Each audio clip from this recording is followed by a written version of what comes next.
Realme 7. ഞാൻ ഈ phone വാങ്ങിയിട്ട് ഏകദേശം ഒരു 2 ആഴ്ച കഴിഞ്ഞ്. അന്ന് തന്നെ എൻ്റെ അൺബോക്സിംഗ് വീഡിയോ ചെയ്തതാണ്.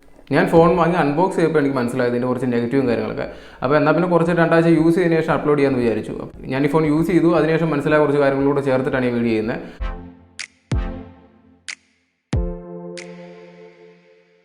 Realme 7 ഇത് പരസ്യത്തിലൊക്കെ സൂപ്പർ ക്യാമറ ഫോണാണെന്നൊക്കെ പറഞ്ഞാണ് ഒരു പരസ്യം ചെയ്യുന്നത്. അപ്പോൾ നമുക്ക് ഇതിൻ്റെ ക്യാമറ കാര്യങ്ങളൊക്കെ എങ്ങനെയുണ്ടെന്ന് നോക്കാം. കുറച്ച് പേപ്പർ ബോക്സും കാര്യങ്ങളും വരുന്നുണ്ട്. അതുപോലെ തന്നെ നല്ല സൂപ്പർ കേസ് കിട്ടുന്നുണ്ട്. ഉള്ളിൽ നമുക്കൊരു കുറച്ച് ഗ്രിപ്പോട് കൂടി നല്ല സൂപ്പർ കേസാണ് വരുന്നത്. ഇതാണ് നമ്മുടെ ഫോൺ. ചാർജറാണ് നമുക്ക് റിയൽമിയുടെ 30 വാട്ട്സിൻ്റെ ഫാസ്റ്റ് ചാർജറാണ് വരുന്നത്. ഇതിനകത്ത് നമുക്ക് 5000 mAh ബാറ്ററി വരുന്നത്. അതുകൊണ്ട് 30 വാട്ട്സിൻ്റെ ഫാസ്റ്റ് ചാർജിംഗ് എന്ന് പറയുമ്പോൾ അത്യാവശ്യം നല്ല സ്പീഡിൽ തന്നെ നമുക്ക് ചാർജ് ചെയ്യാൻ പറ്റും. ഡാറ്റ സിങ്കിങ്ങിനും അതുപോലെ തന്നെ ചാർജിങ്ങിനുമായിട്ടുള്ള കേബിളാണ്. USB Type-C കേബിളാണ് വരുന്നത്.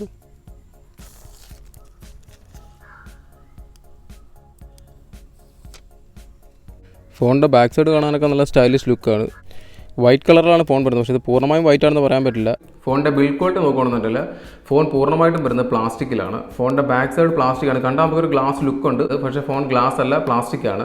സാധാരണ നമ്മൾ പ്ലാസ്റ്റിക് ഫോണിൽ അത്യാവശ്യം ഗ്ലോസി ഫിനിഷ് ഒക്കെ ആണെന്നുണ്ടെങ്കിൽ ഫിംഗർ പ്രിൻ്റ് നന്നായിട്ട് അട്രാക്ട് ചെയ്യും. ഇതിൽ ഫിംഗർ പ്രിൻ്റ് അട്രാക്ട് ചെയ്യുന്നുണ്ടെങ്കിൽ ഇതൊരു വൈറ്റ് കളർ ആയതുകൊണ്ട് തന്നെ ഫിംഗർ പ്രിൻ്റ് അങ്ങനെ കാണിക്കില്ല. അതുകൊണ്ട് തന്നെ ആ ഫിംഗർ പ്രിൻ്റ് മാഗ്നറ്റ് എന്നുള്ളൊരു പ്രശ്നമില്ല. പക്ഷേ സ്ക്രാച്ചസും കാര്യങ്ങളൊക്കെ ഈസി ആയിട്ട് വരുന്നുണ്ട്. അതിൻ്റെ ഒരു കവർ യൂസ് ചെയ്താൽ നന്നായിരുന്നു. പക്ഷേ ഇതിനകത്ത് എടുത്തു പറയേണ്ട കാര്യം സാധാരണ പ്ലാസ്റ്റിക് ഫോണുകൾ പോലെയല്ല.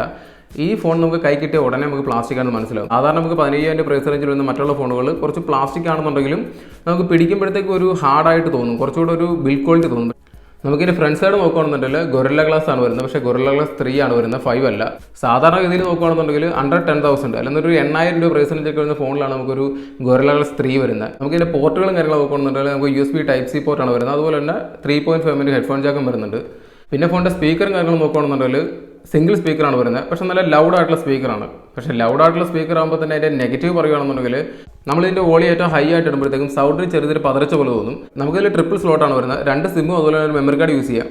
ഡിസ്പ്ലേയുടെ കാര്യം നോക്കുകയാണെന്നുണ്ടെങ്കിൽ നമുക്കിതിൽ 6.5 ഇഞ്ചാണ് ഡിസ്പ്ലേയുടെ സൈസ് വരുന്നത്. നമുക്ക് Realme 6 കുറച്ച് ബ്രൈറ്റ്നസ് കുറവായിരുന്നു ഡിസ്പ്ലേക്ക്. നമ്മൾ വെയിലുള്ള സാഹചര്യത്തിലൊക്കെ കുറച്ച് കാണാനൊക്കെ ബുദ്ധിമുട്ടുണ്ടായിരുന്നു. പക്ഷേ നമുക്ക് Realme 7 വരുമ്പോഴത്തേക്ക് ആ ഒരു പ്രശ്നമില്ല. നല്ല ബ്രൈറ്റ് ആയിട്ടുള്ള ഡിസ്പ്ലേ ആണ്. അതുപോലെ നമുക്ക് 90 ഹെർട്സിൻ്റെ ഡിസ്പ്ലേ ആണ് വരുന്നത്. നല്ല സ്മൂത്ത് ആയിട്ടുള്ള ഡിസ്പ്ലേ ആണ് വരുന്നത്. നമുക്ക് വെയിലത്ത് പോയാലൊന്നും യാതൊരു പ്രശ്നമില്ല. വ്യൂയിങ് ആംഗിൾസും കാര്യങ്ങളൊക്കെ ഓക്കെയാണ്, യാതൊരു പ്രശ്നമില്ല. പിന്നെ നമുക്ക് പെർഫോമൻസും കാര്യങ്ങളും നോക്കുകയാണെന്നുണ്ടെങ്കിൽ ഇതിനകത്ത് നമുക്ക് MediaTekൻ്റെ Helio G95 എന്ന പ്രോസറാണ് വരുന്നത്. ഈ ഒരു പ്രൈസ് റേഞ്ചിൽ നമുക്ക് ഈ ഫോണോട് കമ്പയർ ചെയ്യുന്ന മറ്റുള്ള ഫോണുകൾ വരുന്നത് 720G അല്ലെങ്കിൽ 730G പ്രോസറും കാര്യങ്ങളൊക്കെ വരുന്നത്. ആ പ്രോസറോട് കമ്പയർ ചെയ്യുമ്പോഴത്തേക്കും കുറച്ച് ക്ലോക്ക് സ്പീഡും കാര്യങ്ങളും കുറവാണെന്ന് പറയാം. പക്ഷേ പെർഫോമൻസിൽ യാതൊരു പ്രശ്നവും കാര്യങ്ങളൊന്നും തന്നെ ഇല്ല.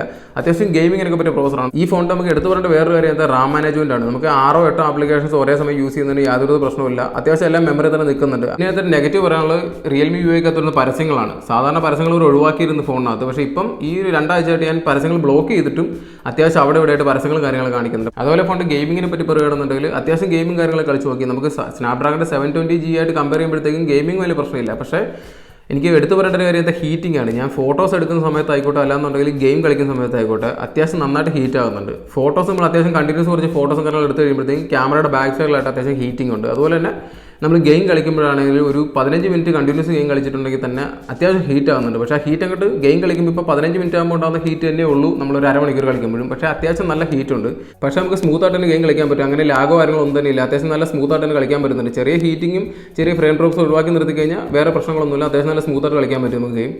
ഫോണിൻ്റെ ബാറ്ററി നോക്കുകയാണെന്നുണ്ടെങ്കിൽ നമുക്ക് ഇതിനകത്ത് 5000 mAh ബാറ്ററി വരുന്നത്. അതുപോലെ തന്നെ നമുക്ക് 30 വാട്ട്സിൻ്റെ ചാർജറും വരുന്നുണ്ട്. അതാണ് ഇതിൻ്റെ ഫോണിൻ്റെ ഏറ്റവും പോസിറ്റീവ് വശം നോക്കുകയാണെന്നുണ്ടെങ്കിൽ ഇതിനകത്ത് ചാർജറാണ്. നമുക്ക് 30 വാട്ട്സിൻ്റെ ചാർജർ വരുന്നുണ്ട്. അത്യാവശ്യം നല്ല ഫാസ്റ്റ് ചാർജറാണ്. നമുക്ക് ഈ ഫോൺ ഫുള്ളി ഒന്ന് ചാർജ് ചെയ്യാനായിട്ട് ഏകദേശം ഒരു 70 മിനിറ്റ് അല്ലെങ്കിൽ 75 മിനിറ്റ് കൊണ്ട് ഫുള്ളി ചാർജ് ആവും. ഞാൻ അത്യാവശ്യം നന്നായിട്ട് ഹെവി ആയിട്ട് ഫോൺ യൂസ് ചെയ്യുന്നതാണ്. അങ്ങനെ നോക്കുകയാണെന്നുണ്ടെങ്കിൽ എനിക്ക് പൂർണ്ണമായിട്ടും ഒരു ദിവസം ഫുള്ള് കിട്ടുകയും ചെയ്യും. അതുകൂടാതെ ഒരു 20% അല്ലെങ്കിൽ 30% ഫോണിൽ ബാലൻസ് ഉണ്ട്. അങ്ങനെ നോക്കുകയാണെന്നുണ്ടെങ്കിൽ എത്ര ഹെവി യൂസർ ആണെന്നുണ്ടെങ്കിലും ഒരു ദിവസം ബാറ്ററി ബാക്ക് ഷുവറായിട്ടും കിട്ടും. അതുപോലെ തന്നെ നോർമൽ യൂസർ ആണെന്നുണ്ടെങ്കിൽ ഒരു ദിവസം അല്ലെങ്കിൽ 1.5 ദിവസം ഈസി ആയിട്ടും കിട്ടും. ഫോണിൻ്റെ നെറ്റ്വർക്ക് റിസപ്ഷനും അതുപോലെ കോൾ ക്വാളിറ്റിയും കാര്യങ്ങളും നോക്കുകയാണെന്നുണ്ടെങ്കിൽ നെറ്റ്വർക്ക് റിസപ്ഷനിൽ യാതൊരു പ്രശ്നമില്ല. അത്യാവശ്യം നമ്മൾ കുറച്ച് റേഞ്ച് കുറവുള്ള സ്ഥലത്താണ് നിൽക്കുന്നതെന്നുണ്ടെങ്കിലും നെറ്റ്വർക്കും കാര്യങ്ങളും അത്യാവശ്യം നല്ല രീതിയിൽ ക്യാപ്ചർ ചെയ്യുന്നുണ്ട്. യാതൊരു പ്രശ്നമില്ല. അതുപോലെ നമ്മൾ കോൾ ക്വാളിറ്റിയും കാര്യങ്ങളും നോക്കുകയാണെന്നുണ്ടെങ്കിൽ എടുത്തു പറഞ്ഞ ഒരു നെഗറ്റീവ് ഉണ്ട് ഇതിനകത്ത് നമുക്ക് സെക്കൻഡറി നോയ്സ് ക്യാൻസലേഷൻ മൈക്ക് വരുന്നില്ല. ഈ സെക്കൻഡറി നോയ്സ് ക്യാൻസലേഷൻ മൈക്ക് എന്തിനാണ് യൂസ് ചെയ്യുന്നതെന്നുണ്ടെങ്കിൽ നമ്മൾ അത്യാവശ്യം ഒരു ട്രാഫിക്കിൽ നിൽക്കുകയാണ് അല്ലെന്നുണ്ടെങ്കിൽ നമ്മൾ കുറച്ച് ആൾക്കാർ കൂടി നിൽക്കുന്ന സ്ഥലത്ത് നിന്ന് സംസാരിക്കുമ്പോൾ നമുക്ക് ഓപ്പോസിറ്റ് നിൽക്കുന്ന ആൾക്ക് നമ്മുടെ സൗണ്ട് കൃത്യമായിട്ട് കേൾക്കാൻ വേണ്ടിയാണ്. ബാക്ക്ഗ്രൗണ്ടിലൊക്കെ നോയ്സ് ഒക്കെ കുറച്ചിട്ട് നമ്മുടെ സൗണ്ട് കൃത്യമായിട്ട് കേൾപ്പിക്കാൻ വേണ്ടിയാണ് ഈ നോയ്സ് ക്യാൻസലേഷൻ മൈക്ക് യൂസ് ചെയ്യുന്നത്. ആ നോയ്സ് ക്യാൻസലേഷൻ മൈക്ക് ഇതിനകത്തില്ല. അതുകൊണ്ട് തന്നെ നമ്മൾ കോൾ വിളിക്കുന്ന സമയത്ത് നമ്മുടെ ഓപ്പോസിറ്റ് നിൽക്കുന്ന ആൾക്ക് കുറച്ച് നോയ്സ് കൂടുതലായിട്ട് കേൾക്കാൻ പറ്റും. നമ്മൾ സംസാരിക്കുന്നത് കൃത്യമായിട്ട് മനസ്സിലാകാത്ത അവസ്ഥ വരും. ഈ ഫോൺ വാങ്ങുന്നതിലെ മെയിൻ ഉദ്ദേശം എന്താണ്? ഏറ്റവും മെയിൻ ഉദ്ദേശം നമുക്ക് കോൾ വിളിക്കുക എന്നുള്ളതാണ്. നമുക്ക് ആ കോൾ മര്യാദയ്ക്ക് വിളിക്കണമെന്നുണ്ടെങ്കിൽ ഏറ്റവും ആവശ്യമുള്ള സാധനങ്ങളൊന്നാണ് നോയ്സ് ക്യാൻസലേഷൻ മൈക്ക്. 15,000 രൂപ കൊടുത്തൊരു ഫോൺ വാങ്ങിയിട്ട് അത്യാവശ്യം നല്ല രീതിയിൽ ഫോൺ വിളിക്കാൻ പറ്റിയില്ല എന്നുണ്ടെങ്കിൽ പിന്നെ ഇതുകൊണ്ട് യാതൊരു ഉപയോഗമില്ല. നമുക്ക് ഇതിനകത്ത് റിയൽമിയുടെ യു ആണ് വരുന്നത്. അപ്പോൾ റിയൽമി യു ഐക്കകത്തുള്ള അഡീഷണൽ ഫീച്ചേഴ്സും കാര്യങ്ങളൊക്കെ ഇതിനകത്തും വരുന്നത്. സ്പ്ലിറ്റ് സ്ക്രീൻ വരുന്നുണ്ട്, അതുപോലെ തന്നെ നമുക്ക് ഡ്യുവൽ ആപ്സ് വരുന്നുണ്ട്, അതുപോലെ തന്നെ ഡാർക്ക് മോഡ് വരുന്നുണ്ട്, നമുക്ക് ഇതിനകത്ത് വൈഫൈ കോളിംഗ് വരുന്നുണ്ട്, അതുപോലെ തന്നെ ഓട്ടോമാറ്റിക് കോൾ റെക്കോർഡിംഗ് വരുന്നുണ്ട്. റിയൽമിയുടെ യുവിനെ പറ്റി പറയാനാണെന്നുണ്ടെങ്കിൽ അനാവശ്യമായിട്ട് നമുക്ക് ഇഷ്ടംപോലെ ആപ്ലിക്കേഷൻസ്, നമ്മൾ ഉപയോഗിക്കാത്ത ഇഷ്ടംപോലെ ആപ്ലിക്കേഷൻസ് നമുക്ക് ഇതിനകത്ത് പ്രീ ഇൻസ്റ്റാൾഡ് ആയിട്ട് വരുന്നുണ്ട്. പക്ഷേ എല്ലാ ആപ്ലിക്കേഷനും നമുക്ക് അൺഇൻസ്റ്റാൾ കളയാൻ പറ്റും. അതുകൊണ്ട് തന്നെ നമ്മൾ ആപ്ലിക്കേഷൻ അനാവശ്യമായിട്ട് കിടന്നുകൊണ്ട് നമ്മുടെ മെമ്മറി പോകുന്നുള്ള പേടിയും കാര്യങ്ങളൊന്നും വേണ്ട. ആവശ്യമില്ലാത്ത എല്ലാ ആപ്ലിക്കേഷനും നമുക്ക് അൺഇൻസ്റ്റാൾ കളയാൻ പറ്റും. അതുപോലെ തന്നെ ഫോണിൻ്റെ സോഫ്റ്റ്വെയറും കാര്യങ്ങളും നോക്കുകയാണെന്നുണ്ടെങ്കിൽ നമുക്ക് ആൻഡ്രോയിഡ് 10 വരുന്നത്. അതിൽ നമുക്ക് ഫിംഗർ പ്രിന്റ് സ്കാനും വരുന്നുണ്ട്, അതുപോലെ ഫേസ് അൺലോക്കും വരുന്നുണ്ട്. എടുത്തു പറയേണ്ട കാര്യം ഫിംഗർ പ്രിന്റ് സ്കാനാണ്. ഒരു രക്ഷയില്ലാത്ത ഫാസ്റ്റാണ്, ഒട്ടുക്കത്തെ ഫാസ്റ്റാണെന്ന് പറയാം. നമുക്ക് ജസ്റ്റ് കൈമ ടച്ച് ചെയ്യുന്ന സമയത്ത് തന്നെ അൺലോക്ക് ആവുന്നുണ്ട്. പിന്നെ ഫോണിൻ്റെ ക്യാമറ, ഞാൻ ക്യാമറയുടെ കാര്യം ഏറ്റവും അവസാനത്തേക്ക് വെച്ചതാണ്. ഈ ഫോണിൻ്റെ ഏറ്റവും സെല്ലിംഗ് പോയിന്റ് എന്ന് പറഞ്ഞാൽ എൻ്റെ ക്യാമറയാണ്. ഇവർ പരസ്യത്തിൽ ഏറ്റവും കൂടുതൽ കാണിക്കുന്നത് ഫോണിൻ്റെ ക്യാമറയെ പറ്റിയാണ്. അപ്പോൾ ഫോണിൻ്റെ ക്യാമറ എങ്ങനെയാണെന്ന് നോക്കുകയാണെന്നുണ്ടെങ്കിൽ ഇതിൽ നമുക്ക് 64 മെഗാപിക്സലാണ് മെയിൻ ക്യാമറ വരുന്നത്. പിന്നീട് താഴത്തായിട്ട് 8 മെഗാപിക്സലിന് വൈഡ് ആംഗിൾ ലെൻസും 2 മെഗാപിക്സൽ വരുന്ന മാക്രോ ലെൻസും അതുപോലെ തന്നെ 2 മെഗാപിക്സലാണ് വരുന്ന ഡെപ്ത് സെൻസറും വരുന്നത്.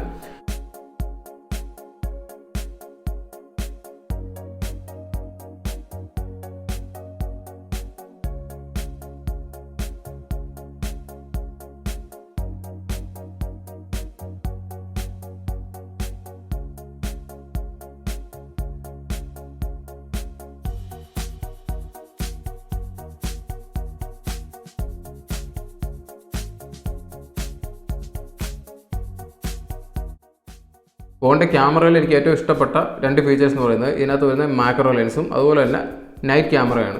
ഇതിനകത്ത് വരുന്ന മാക്രോ ക്യാമറ അത്യാവശ്യം നല്ല സൂപ്പർ ക്യാമറയാണെന്ന് പറയാം.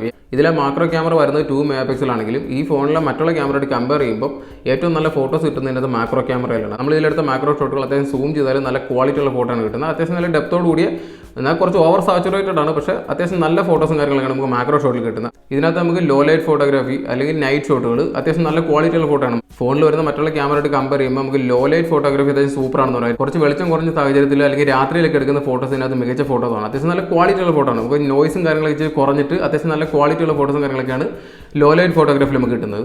ഫോൺ ക്യാമറയിലെ ഏറ്റവും നെഗറ്റീവ് ആയിട്ട് എനിക്ക് പറയാനുള്ളത് ഇതിൻ്റെ സെൽഫി ക്യാമറയാണ്. നമുക്ക് 16 മെഗാപിക്സലാണ് സെൽഫി ക്യാമറ വരുന്നത്. മൊത്തത്തിൽ നമ്മൾ ഈ ഫോണിൻ്റെ സെൽഫി ക്യാമറ നോക്കുകയാണെന്നുണ്ടെങ്കിൽ നമുക്ക് ആവറേജ് എന്ന് പറയാനുള്ളത്. ഒന്നാമത്തെ കേസ് നമുക്ക് ഇതിൽ കിട്ടുന്ന ഫോട്ടോസൊക്കെ ഓവർ എക്സ്പോസ്ഡ് ആണ്. അതുമാത്രമല്ല ഡൈനാമിക് റേഞ്ചും കാര്യങ്ങളൊക്കെ വളരെ മോശമാണ്. ഒട്ടും നാച്ചുറൽ അല്ലാത്ത ഫോട്ടോസാണ് നമുക്ക് സെൽഫി ക്യാമറ കിട്ടുന്നത്. അതുപോലെ ബാക്ക്ഗ്രൗണ്ട് ബ്ലറാക്കിയിട്ടുള്ള സെൽഫി ക്യാമറ നോക്കുകയാണെന്നുണ്ടെങ്കിൽ എഡ്ജ് ഡിറ്റക്ഷൻ കാര്യങ്ങളൊക്കെ വളരെ മോശമാണ്. നമുക്ക് ഇതിനകത്ത് 64 മെഗാപിക്സൽ വരുന്ന സോണിയുടെ സെൻസറാണ്. പക്ഷേ പോക്കോയുടെ ഒക്കെ ഫോണിൽ സോണിയുടെ സെൻസർ വരുമ്പോൾ അതിനുള്ള ക്വാളിറ്റി അതിനകത്തുണ്ട്. പക്ഷേ ഇതിനകത്ത് അത്ര ക്വാളിറ്റിയുള്ള ഫോട്ടോസും കാര്യങ്ങളൊന്നും വരുന്നില്ല. ഏറ്റവും എടുത്തു പറയേണ്ട കാര്യം ഓവർ എക്സ്പോസ്ഡ് ഫോട്ടോസാണ്. നമ്മൾ എടുക്കുന്ന ഫോട്ടോയിൽ നമ്മൾ കാണുന്ന ഒരു സാധനം വേറെ, എടുത്തു കഴിയുമ്പോൾ കിട്ടുന്ന ഫോട്ടോയിൽ കിട്ടുന്ന വേറെ. ഫോട്ടോയിൽ ഓവറായിട്ട് കളറും കയറ്റി ഓവറായിട്ട് എക്സ്പോസും ചെയ്ത് എന്നാൽ ഡൈനാമിക് റേഞ്ചും കാര്യങ്ങളൊക്കെ വളരെ മോശമാണ്. നമ്മളൊരു സാധനത്തിൻ്റെ ഫോട്ടോ എടുത്താൽ അതിൻ്റെ നാച്ചുറൽ കളറുമായിട്ട് യാതൊരു ബന്ധമില്ലാത്ത ഫോട്ടോ ആണ് നമുക്ക് ഫോണിൽ കിട്ടുന്നത്. പക്ഷേ കാഴ്ചയ്ക്ക് ചിലർക്ക് ഇഷ്ടപ്പെടും, ചിലർക്ക് ഇഷ്ടപ്പെടില്ല. നിങ്ങൾ ഇതിനകത്തെ പരസ്യവും കാര്യങ്ങളൊക്കെ കണ്ടിട്ട് ക്യാമറ സൂപ്പർ ആയിരിക്കും എന്ന് പറഞ്ഞ് പോയി എടുത്തിട്ടുണ്ടെങ്കിൽ നിങ്ങൾക്ക് നിരാശയായിരിക്കും ഫലം. നിങ്ങൾ ക്യാമറ ആണെങ്കിൽ ഉദ്ദേശം എന്നുണ്ടെങ്കിൽ ഈ ഒരു പ്രൈസ് റേഞ്ച് കമ്പയർ ചെയ്യുമ്പോഴത്തേക്കും പോക്കോ M2 Pro അല്ലാന്നുണ്ടെങ്കിൽ പോക്കോ X2ൻ്റെ ക്യാമറ കുറച്ചുകൂടി ഇതിനേക്കാളും ബെറ്റർ ആയിട്ട് എനിക്ക് തോന്നി. നിങ്ങൾ ഫോൺ വാങ്ങണോ വേണ്ടോ എന്ന് തീരുമാനം എടുക്കുന്നതിന് മുമ്പ് ഞാൻ ഈ പറഞ്ഞ ഗുണങ്ങളും ദോഷങ്ങളും നോക്കിയിട്ട് അതുപോലെ തന്നെ മറ്റുള്ള ഫോണുകളിൽ കമ്പയർ ചെയ്തിട്ട് വേണം ഈ ഫോൺ വാങ്ങാൻ. അപ്പോൾ ഈ ഫോണിൻ്റെ റിവ്യൂ ഇത്രയുള്ളൂ. നിങ്ങൾക്ക് വീഡിയോ ഇഷ്ടപ്പെടുന്നെങ്കിൽ ചാനൽ സബ്സ്ക്രൈബ് ചെയ്യുക, അതുപോലെ തന്നെ വീഡിയോ ലൈക്ക് ചെയ്യുക. അപ്പോൾ നമുക്ക് വേറെ ഫോൺ റിവ്യൂ ആയിട്ട് അടുത്ത വീഡിയോയിൽ കാണാം.